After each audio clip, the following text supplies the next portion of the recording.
Barış Pınarı Hareketi kapsamında Resulayn'da tespit edilen PKK, YPG, PYD'nin üst olarak kullanmış olduğu karargah sabah saatlerinden beri yoğun bir şekilde bombardıman altına alındı. Türkiye'nin Fırat'ın doğusuna yönelik başlatmış olduğu Barış Pınarı Hareketi'nin 7. gününde PKK, YPG ve PYD'nin üst olarak kullanmış olduğu karargah İHA'larla tespit edildi. İHA'larla tespit edilen karargaha yoğun bir şekilde bombardıman atışlarıyla hedefler yok edildi. Dün Ceylanpınar ilçe merkezinden Resulayn'daki PKK, YPG ve PYD hedeflerine yönelik yoğun şekilde bombardıman olmuştu. Bu bombardıma karşılık olarak PKK, YPG ve PYD tarafından Ceylanpınar ilçe merkezine 70'e yakın roket atar ve havan mermisi gönderilmişti.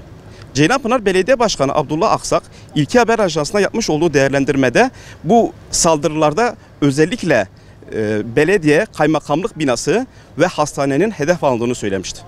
Barış Pınarı Hareketi'ni takip eden yerel, ulusal ve uluslararası basın mensupları Ceylanpınar ilçesinde yoğunlaşmaya başladı.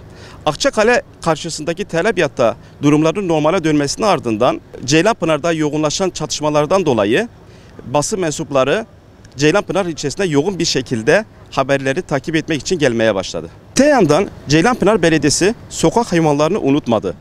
Yaşanan çatışmalardan dolayı aç ve susuz kalan sokak hayvanlarına belediyenin Kültür ve Sosyal İşleri Müdürlüğü tarafından park ve bahçelerde bulunan sokak hayvanlarına yem ve su verildi.